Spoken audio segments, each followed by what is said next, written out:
Пока странник шел, размышляя, куда ему идти дальше, он не заметил, как оказался возле небольшого поселения, рядом с которым пробегал человек.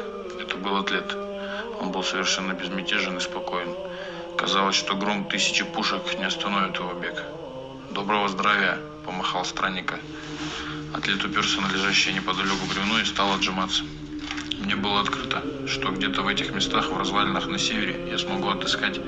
«Угу!» – кивнул атлет и стал приседать. «Вы так заняты собой?» – вздохнул странник. «Здравие – понятие относительное. Оно должно быть не только телесное, но и духовное».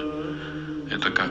– атлет заиграл мышцами. «Вот у меня есть две руки, которыми всегда удобно действовать, если они трудятся в паре. Сейчас, например, я подниму это бревно». «Но ты же не можешь его поднять одной рукой!» – воскликнул странник. «Так и тело без души ничего из себя не представляет, если кажется сам по себе». «Не могу», – улыбнулся атлет. «А ты можешь?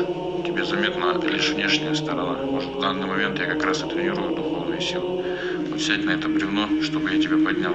Странник послушно сел, свесив ноги. Атлет старался и так, и сяк, но молчание лишь уселся рядом. «Похоже, не рассчитал вес», – пробубнил он. «Ты совсем не глуп», – заметил странник. «Сколько, например, часов ты смог бы простоять, если бы тебе удалось поднять меня и это бревно? Но это внешнее, а внутреннее делание – это и есть брань духовная. В тебе много физической силы, но мало духовной. И лишь обретя ее, тебе будет возможно передвигать горы. А что будет, если я обрету ее, эту духовную силу? Всякий, кто даже просто искренне захочет, тот уже станет страшно силен». Атлет задумался. «Я всего-то ищу страницы духовных знаний, развеянных по всему свету», — сказал странник, беря посох и сумму. «Мне нужно идти». Когда он вышел на дорогу, перед ним открылся небольшой холм, на котором, словно огромный корабль, возникла разрушенная крепость. «Как это похоже на атлета», — подумал странник. «Стены крепкие, а вот из-за этого разбитого фасада внутрь прорываются ветры и стужа, которые совсем не согревают его изнутри». То тут, то там он натыкался на груду старого железа и наваленных камней, которые не давали ему подойти к проходу. «Придется расчищать». Странник долго перекидывал обломки, пока совершенно не выбился и сел. «Тяжеловато?» — усмехнулся голос позади него. Вдалеке, сложив накачанные руки, стоял атлет. «Может помочь?» «Две руки все лучше.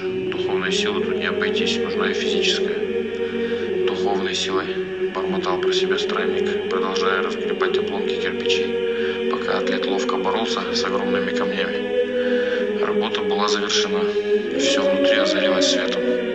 Странник подошел к атлету и произнес: «Да, вот так и получается, когда надеешься только на духовную силу». «Знаю», — ответил атлет, — «но где твоя страница?» «Да погоди, она должна быть где-то здесь». Они зашли в крепость и стали поспешно искать, стараясь заглянуть во все потаенные темные уголки, но так ничего и не нашли.